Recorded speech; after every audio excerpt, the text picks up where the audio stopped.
Halo, selamat pagi. Bagaimana kabarnya anak-anak pada pagi hari ini? Pada pelajaran kali ini kita akan membahas satuan berat dan satuan waktu. Pada pelajaran matematika, tema 3, subtema 3 dan 4. Berat adalah besar ukuran suatu benda. Satuan berat adalah dasar ukur yang digunakan untuk menilai berat suatu benda. Satuan ini banyak digunakan dalam jual beli beragam jenis barang. Terlebih saat berbelanja di pasar, teman-teman akan diminta satuan ukur berat yang diinginkan untuk membeli ayam atau bawang. Ini merupakan contoh satuan berat. Ada kilogram, ada hektogram atau ons, ada dekagram, ada gram, ada desigram, ada sentigram, dan ada miligram. Tidak jauh berbeda dengan satuan panjang. Satuan berat juga memiliki tangga ukur untuk mempermudah perubahan satuan berat. Coba anak-anak perhatikan tangga satuan berat berikut ini. Setiap turun tangga, dia mempunyai nilai 10. Seperti contoh, 1 kg sama dengan 10 hektogram. 1 hektogram sama dengan 10 dekagram. 1 dekagram sama dengan 10 gram. 1 gram sama dengan 10 desigram. 1 desigram sama dengan 10 sentigram. 1 sentigram sama dengan 10 miligram. Karena setiap tangga ukur mempunyai nilai 10, maka 1 kilogram sama dengan 10 hektogram. 1 kilogram maka menjadi 100 dekagram.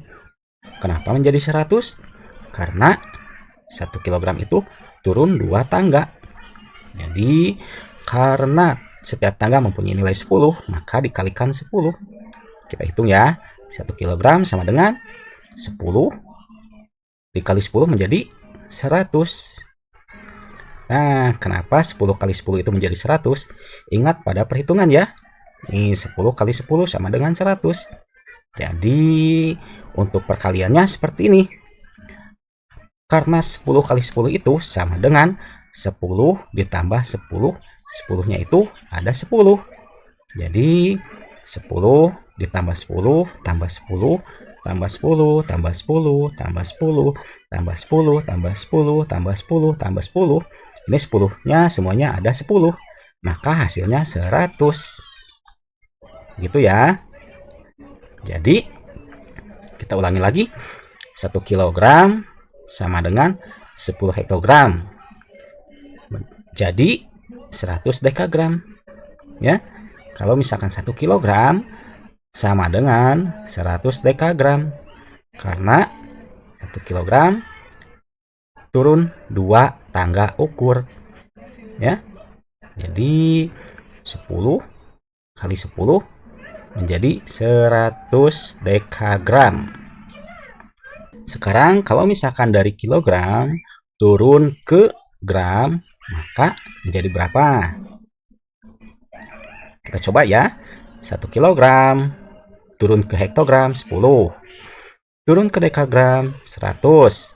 Turun ke gram menjadi dikali 10 jadinya 1000. Ya, kenapa menjadi 1000? Karena 1 kilogram itu turun ke 1, 2, 3. Menjadi turun 3 tangga ukur. Nah, turun 3 tangga ukur menjadi 10-nya itu ada 3. Jadi 10 dikali 10 dikali 10 menjadi 1000. Kenapa 10 kali 10 kali 10 itu menjadi 1000? Karena kita kembali ke perhitungan matematika dalam suatu perkalian ya. Di sini ada 10 kali 10 kali 10 sama dengan 1000. Ini didapat dari mana ya? Perhatikan pada contoh berikut ini. Di sini kan tadi sudah menghitung 100 ya. Karena 10 kali 10 itu 10 ditambah 10-nya sebanyak 10 kali. Sedangkan kalau misalkan di sini 10 kali 10 kali 10, jadi 10-nya ada 3 ya. Jadi kita hitung dulu 10 dikali 10. Jadi berapa ya? 10 kali 10, karena 10-nya itu menjadi 10 kali. Jadi perhitungannya seperti ini. 10 tambah 10 tambah 10 tambah 10 tambah 10 tambah 10 tambah 10 tambah 10 tambah 10 tambah 10 menghasilkan nilai 100. Kemudian di sini kan ada 3 10-nya. Jadi dikalikan 10 lagi. Hasil yang tadi kita dapatkan 100. Jadi 100-nya ada 10. Jadi 100 ditambah 100 tambah 100 tambah 100 tambah 100 tambah 100 tambah 100 tambah 100 tambah 100 tambah 100, jadi hasilnya 1000 ya. Jadi 10 dikali 10 kali 10 sama dengan 1000. Kita kembali ke tangga ukurnya ya. Jadi 1 kg itu turun sebanyak 3 kali. Jadi 10 dikali 10 100 dikali 10 menjadi 1000. Jadi 1 kg sama dengan 1000 gram. 1 kg sama dengan 1000 gram. Nah, bagaimana anak-anak? Bisa kan cara menghitungnya? Nah, sekarang kita akan masuk ke desigram. Kira-kira 1 kg itu berapa desigram ya? Kita coba turun berapa tangga ukur. 1, 2, 3, 4. Berarti 1 kg itu turun menjadi 4 tangga ukur. Mari kita hitung. 10 dikali 10, 100. Dikali 10, 1000. Dikali 10 menjadi 10.000. Jadi 1 kg itu 10.000 desigram. Nah, untuk lebih mudahnya dalam suatu perkalian 10 itu, jadi anak-anak bisa menambahkan 1 angka 0 di belakangnya ya. Karena kalau misalkan dikali 10 itu menambah 0 di belakangnya seperti ini. Jadi 1 kg itu 10.000 desigram. 1 kg itu 1000 gram. Tinggal ditambahkan 0 menjadi 10 desigram karena turun sebanyak 5 tangga ukur. Begitu ya. Nah, sekarang kalau misalkan kita turun kepada sentigram, berarti turun berapa tangga ukur? Kita hitung ya. 1, 2, 3, 4, 5. Berarti di sini turun 5 tangga ukur. Kira-kira jadinya berapa ya?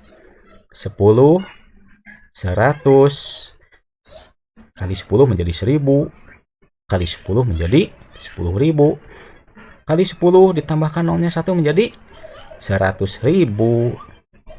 Ya, di sini ya. 1 kg jadi sama dengan 100.000 sentigram. Terakhir yaitu kalau misalkan 1 kg berarti berapa miligram? Berapa miligram di sini? Kalau misalkan ditambahkan nolnya 1 menjadi dari 100.000 menjadi 1 juta ya. Kita akan coba ya. 1 kg 10 hektogram, 100 dekagram, 1000 gram, 10.000 desigram, 100.000 sentigram, 1 juta miligram. Oke, kita ulang ya. 10 dikali 10 100, kali 10 1000, dikali 10 10.000, dikali 10 100.000, dikali 10 1 juta. Mengerti kan? Nah, yang tadi itu turun.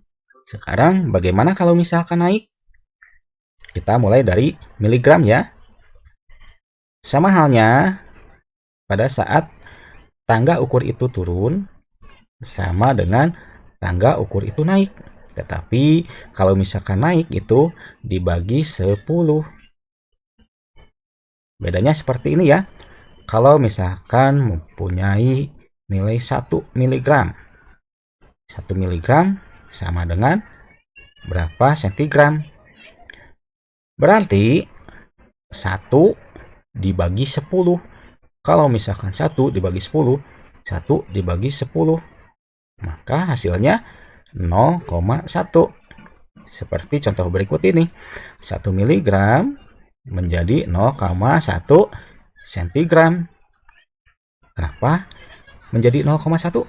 Karena 1 dibagi 10 sama dengan 0,1 ya. Jadi kita akan naik ya.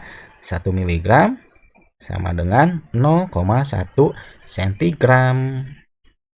Sekarang kita akan naik 2 tangga ukur. Dimulai dari miligram ke desigram.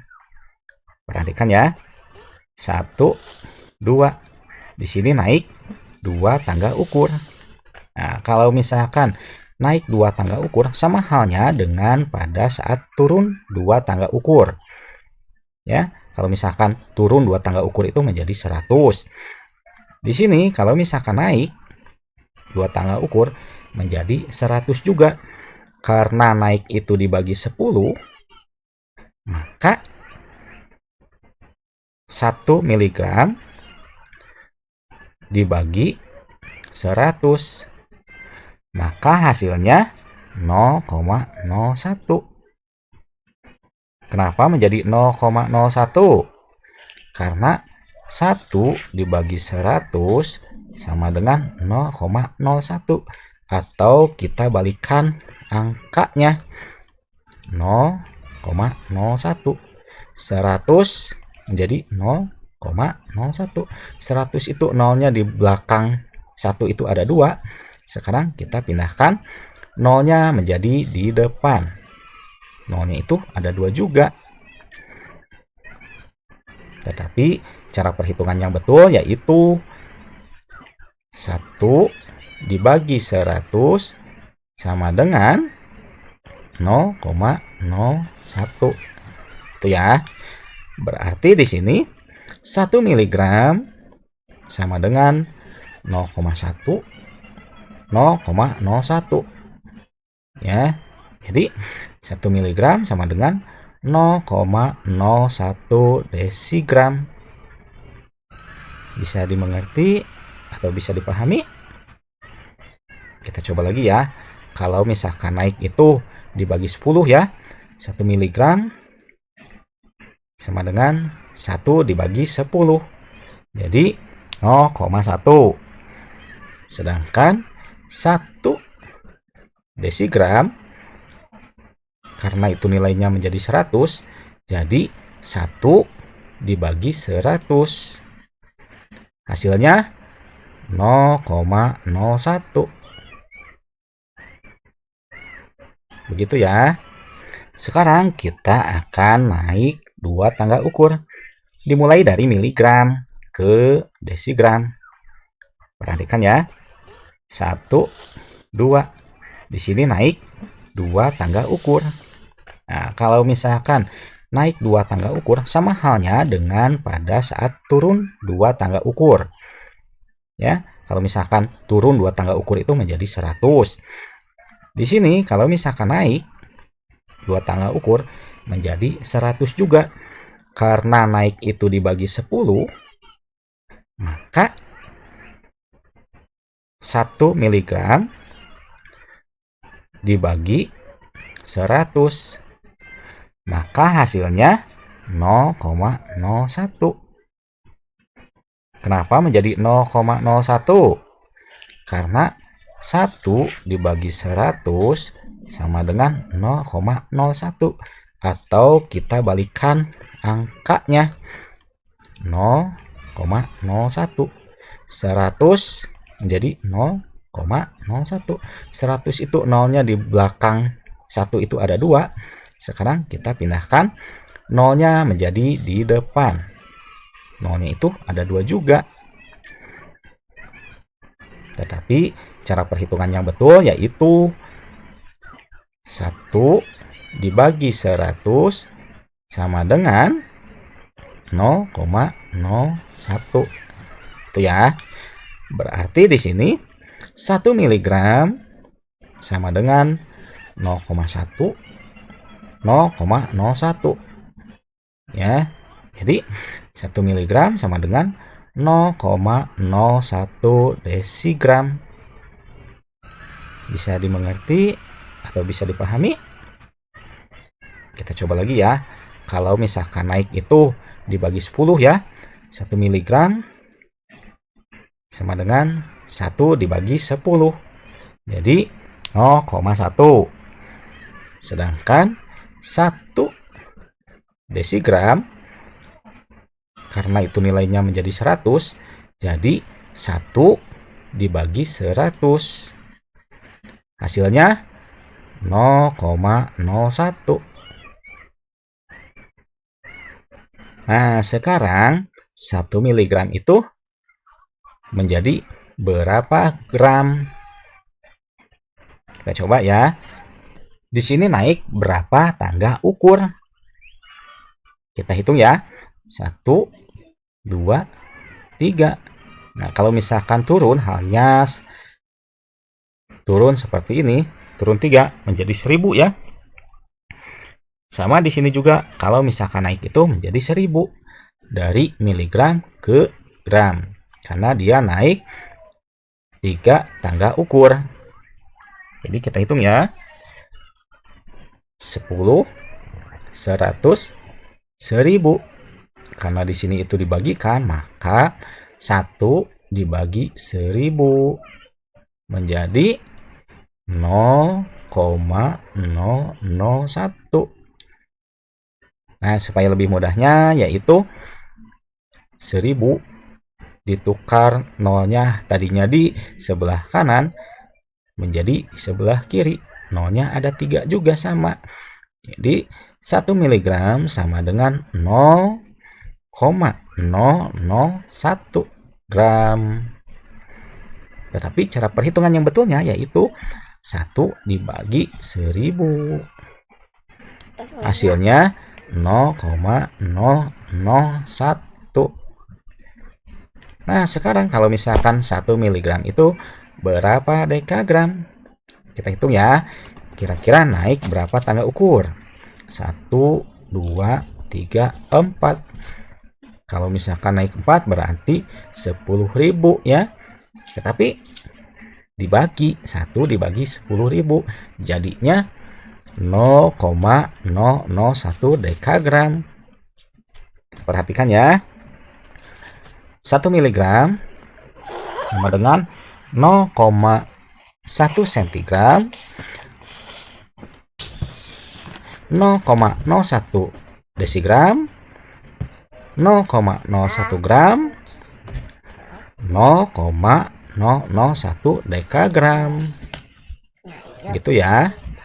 Kemudian kalau misalkan 1 mg itu berapa hektogram atau ons?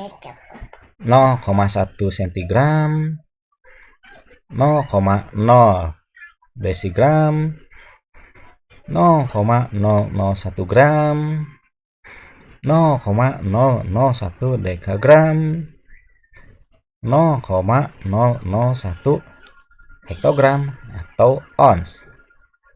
Sekarang 1 mg itu berapa kilogram? Kita hitung ya. 0,1 cm, 0,01 desigram, 0,001 gram, 0,001 dekagram, 0,0001 hektogram atau ons, 0,0001 kilogram. Nah, begitu ya. Apakah bisa dimengerti? Jadi, kalau misalkan turun itu dikali 10. Kalau misalkan naik berarti dibagi 10.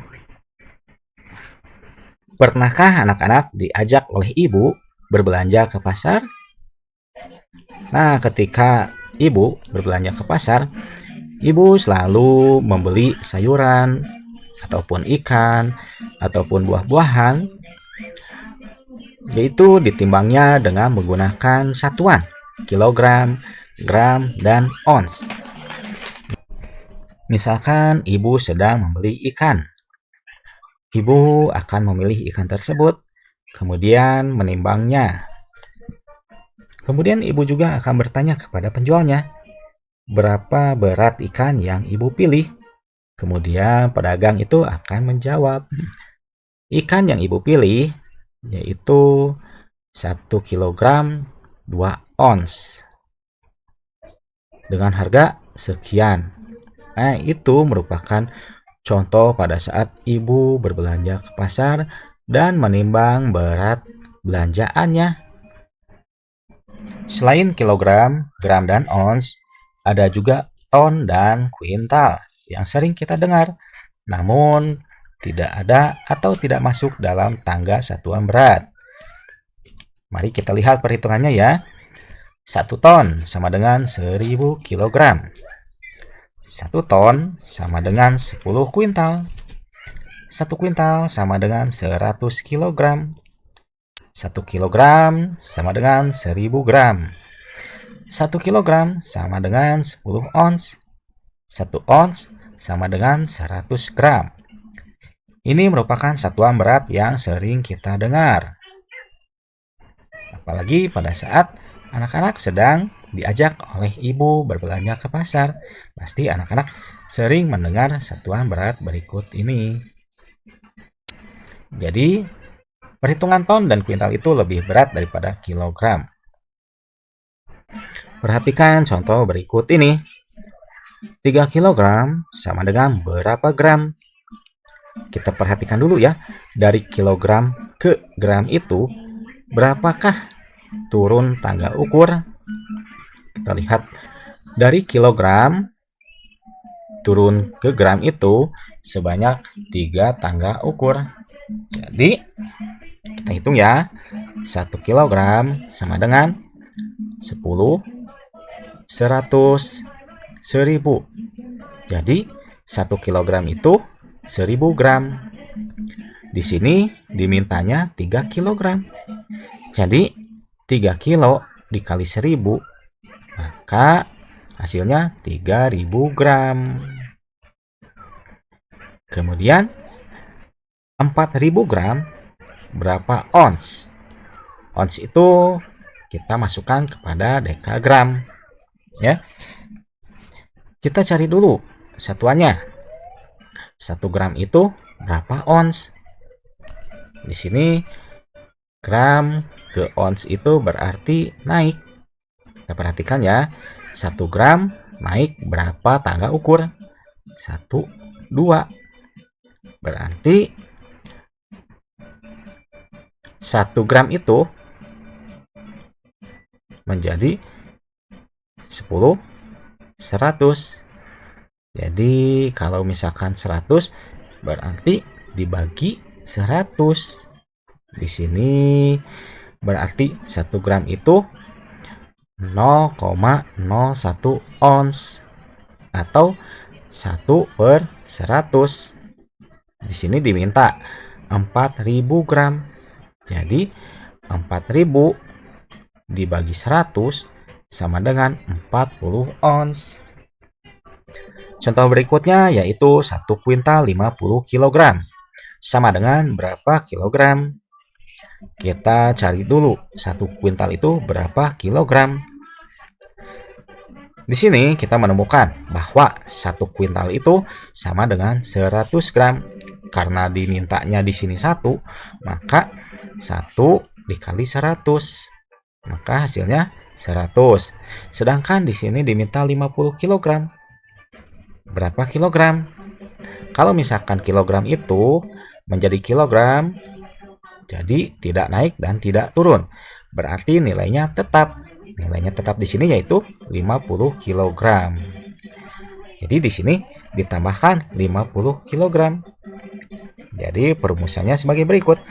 1 dikali 100 kuintal ditambah 50 kg, maka ini kita bulatkan dulu ya. 1 kali 100 sama dengan 100 ditambah 50 kg. Jadi total 1 kuintal 50 kg itu menjadi 150 kg. Berikutnya kita akan membahas satuan waktu. Satuan waktu digunakan untuk mengukur waktu, antara lain jam, menit, detik, hari, minggu, bulan, dan tahun. Perhatikan hubungan antara satuan waktu berikut ini. 1 menit sama dengan 60 detik. 1 jam sama dengan 60 menit. Atau 3.600 detik. 1 hari 24 jam. 1 minggu sama dengan 7 hari. 1 bulan sama dengan 30 hari. 1 bulan sama dengan 4 minggu. 1 tahun sama dengan 12 bulan. 1 tahun sama dengan 52 minggu. 1 tahun sama dengan 365 hari. 1 lustrum sama dengan 5 tahun. 1 windu sama dengan 8 tahun. 1 dasawarsa sama dengan 10 tahun. 1 abad sama dengan 100 tahun.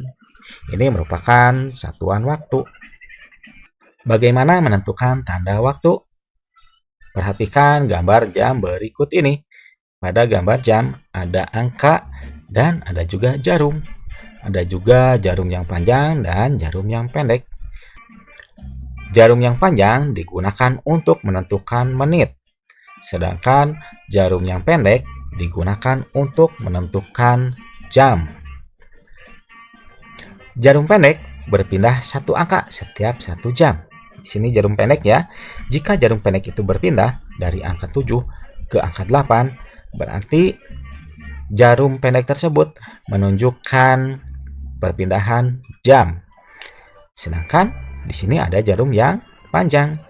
Jika jarum yang panjang itu berpindah kepada 1 angka, berarti jarum panjang ini menentukan menit. Jarum panjang berpindah 1 angka setiap 5 menit. Jadi, untuk jarum panjang, setiap angka yang berdekatan berjarak 5 menit. Perhatikan penulisan tanda waktu 24 jam. Waktu 24 jam dimulai setelah pukul 12.00 siang. Jadi, kalau misalkan setelah jam 12 siang, maka ditulis pukul 13.00 atau jam 1 siang. Setelah jam 13.00, maka diikuti jam 14.00 atau jam 2 siang. Kemudian, kalau misalkan jam 3 siang, berarti ditulisnya jam 15.00 sampai dengan pukul 24.00 atau jam 12 malam.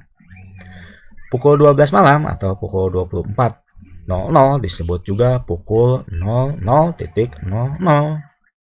Perhatikan contoh gambar berikut ini. Gambar yang pertama yaitu menunjukkan pukul 8:15 pagi.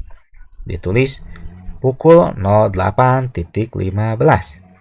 Karena jarum pendek ini menunjukkan angka 8, kemudian jarum panjangnya menunjukkan angka 3. Angka 3 kalau misalkan menit, dihitungnya per 5 menit. Jadi, hitungnya seperti ini. 5, 10, 15. Jadi, di sini menunjukkan jam 8:15 menit. Kemudian perhatikan contoh jam yang kedua. Pada jarum pendek ini menunjukkan angka 3. Kemudian pada jarum panjang ini menunjukkan angka 5. Di sini dapat kita simpulkan yaitu jam 3:25 sore. Atau ditulis pukul 15.25. Kita perhatikan ya. Pada jarum pendek menunjukkan angka 3. Kemudian pada jarum panjang menunjukkan angka 5. Kita perhatikan jarum panjang ini kenapa menjadi 25 menit. Karena jarum panjang ini berpindah 1 angka setiap 5 menit, maka kita dapat menghitungnya ya. Dimulai dari angka 12. 5, 10, 15, 20, 25. Maka perhitungannya yaitu, kita ulangi lagi ya, 5 tambah 5 menjadi 10, tambah 5 menjadi 15. Tambah 5 menjadi 20. Ditambah 5 menjadi 25. Jadi, pada contoh kedua ini menunjukkan pukul 3 lebih 25 menit sore atau ditulis pukul 15.25.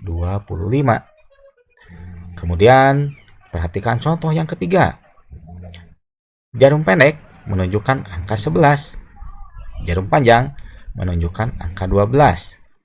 Maka, jam berikut kita sebutkan pukul 11 malam atau ditulis pukul 23.00.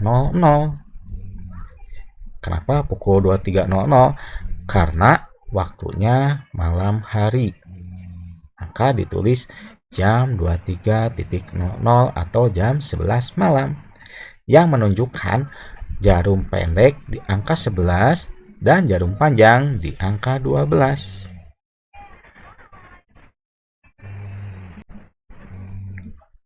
Bagaimana menentukan lama waktu kegiatan berlangsung? Lama suatu kegiatan berlangsung dapat ditentukan dengan cara berikut. Lama kegiatan sama dengan waktu selesai dikurangi waktu mulai. Contohnya yaitu ayah membersihkan halaman dari pukul 07.00 sampai pukul 10.00. Jadi, berapa lama ayah membersihkan halaman? Cara menjawabnya yaitu sebagai berikut. Lama kegiatan sama dengan 10.00 dikurangi 07.00 sama dengan 3 jam. Jadi, ayah membersihkan halaman selama 3 jam. Berikutnya menentukan waktu mulai atau waktu selesai suatu kegiatan atau lama kegiatan dalam jam. Waktu mulai dan waktu selesai suatu kegiatan dapat ditentukan dengan cara berikut. Waktu selesai sama dengan waktu mulai ditambah lama kegiatan. Waktu mulai sama dengan waktu selesai dikurangi lama kegiatan. Contoh, sebongkah es mencair seluruhnya setelah diletakkan di atas meja selama 2 jam. Es mulai diletakkan pukul 7. Berarti kalau misalkan pukul 7 itu jarum pendek mengarah kepada angka 7, kemudian jarum panjang mengarah ke angka 12. Ini merupakan jam 07.00. Pukul berapa es mencair seluruhnya? Es mencair berarti selama 2 jam ya. Jadi kalau misalkan 2 jam, jadi jarum pendek itu mengarah ke angka 9. Ini merupakan waktu 2 jam. Jam 8, jam 9. Sedangkan jarum panjang itu mengarah ke angka 12. Ini merupakan jam 09.00. Berikut adalah penjelasannya. Waktu selesai sama dengan waktu mulai ditambah lama kegiatan. Waktu selesai itu menunjukkan sampai pukul berapa es itu mencair seluruhnya. Maka dirumuskan waktu mulai. Waktu mulai itu pertama kali es diletakkan. Kemudian ditambah lama kegiatan. Lama kegiatan ditunjukkan pada berapa lama es itu mencair. Maka diambil kesimpulan sebagai berikut. Jam menunjukkan jam 7.00 ditambah 2 jam. Maka jarum jam yang pendek itu menunjukkan ke angka 9 atau naik sebanyak 2 angka menjadi jam 9. Menitnya berada di angka 12. Jadi menitnya 00. Jadi waktu es selesai mencair seluruhnya yaitu jam 9.00. Contoh berikutnya yaitu mesin pompa air dimatikan pukul 17.00. Mesin tersebut menyala selama 3 jam. Pukul berapa mesin pompa air mulai dinyalakan? Mesin pompa air itu menunjukkan pukul 17.00 ketika akan dimatikan. Perhatikan contoh gambar berikut ini. Di sini mesin pompa air dimatikan pukul 17.00. Kita cari dulu jam 17.00. jam 17 itu mengarah kepada angka 5, atau jam 17 sama dengan jam 5. Jam 17.00 itu berarti jarum jam yang pendek ini mengarah ke angka 5. Sedangkan titik 00 itu jarum jam yang panjangnya mengarah ke angka 12.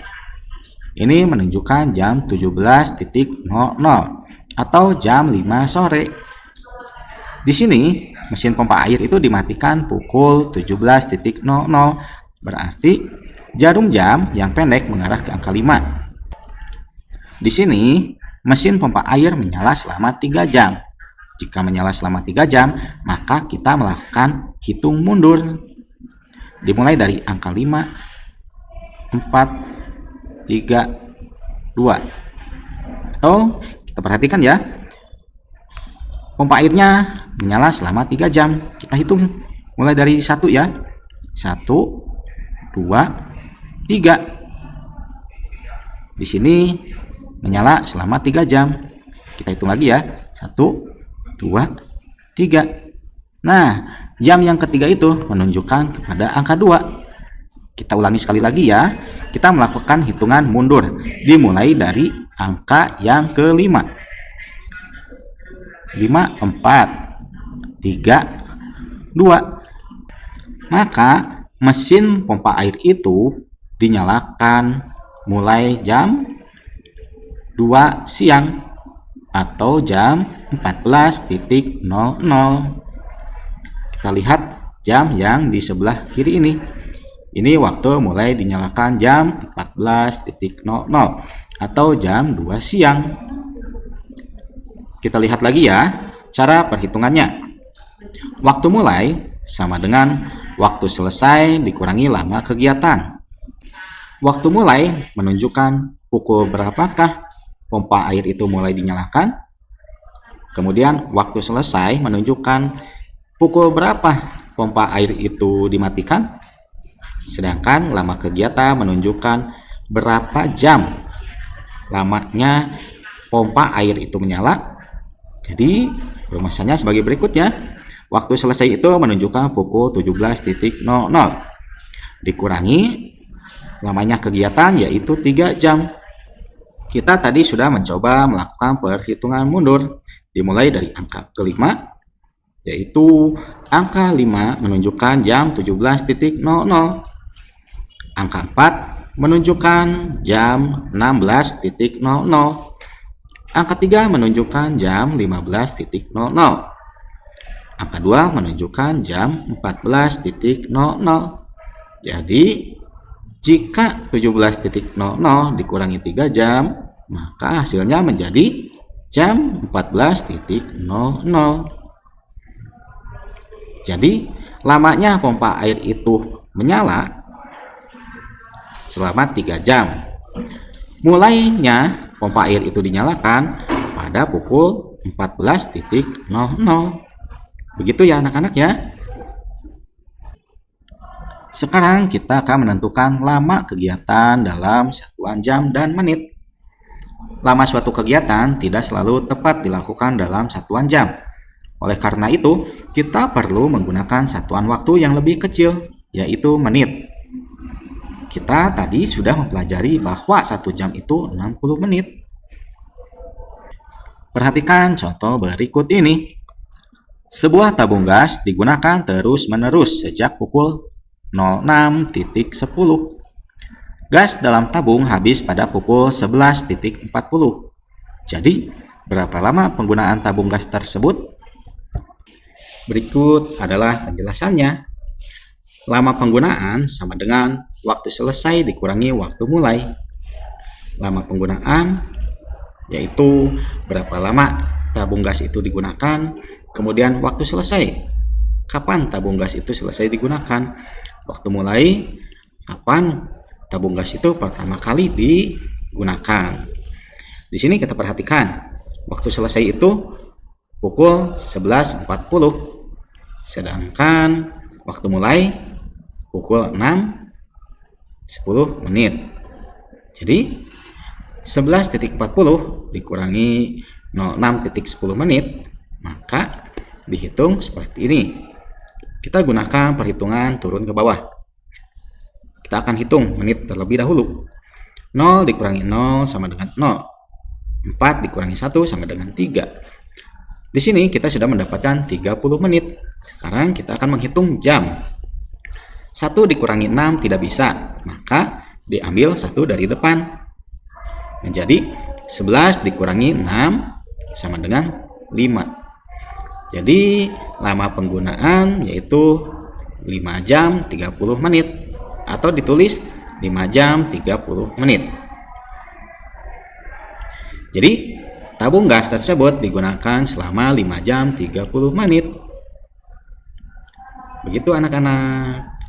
Apakah bisa dimengerti? Sekarang kita akan mengurutkan lama kegiatan. Untuk mengurutkan lama waktu beberapa kegiatan, kita perlu menentukan lama waktu setiap kegiatan terlebih dahulu. Contohnya yaitu di sini ada sebuah tabel ya. Tabelnya merupakan tabel kegiatan. Pada nomor 1, kegiatannya yaitu memasak nasi. Waktu mulainya jam 6. Waktu selesainya jam 6.45 menit. Maka lama waktu yang dibutuhkan yaitu 45 menit. Yang kedua yaitu menggoreng ayam. Waktu mulai yaitu jam 6.30 menit. Waktu selesai jam 6.45 menit. Lama waktu yang dibutuhkan yaitu 15 menit untuk menggoreng ayam. Kemudian kegiatan yang ketiga yaitu mencuci baju. Waktunya dimulai dari jam 7 lewat 10 menit. Waktu selesainya jam 8 lewat 10 menit. Lama waktu mencuci baju yaitu 60 menit 1 jam. 60 menit atau 1 jam. Nah, di sini urutan kegiatan dari yang paling lama, mencuci pakaian, memasak nasi, menggoreng ayam. Sekarang urutkan kegiatan dari yang paling sebentar, menggoreng ayam, memasak nasi, dan mencuci pakaian. Nah, begitulah anak-anak tadi pembahasan matematika mengenai satuan berat dan satuan waktu. Mudah-mudahan penjelasan pada kali ini dapat anak-anak resapi dan dapat anak-anak mengerti. Kemudian, jangan lupa harus terus semangat dalam belajarnya. Sampai jumpa dan terima kasih.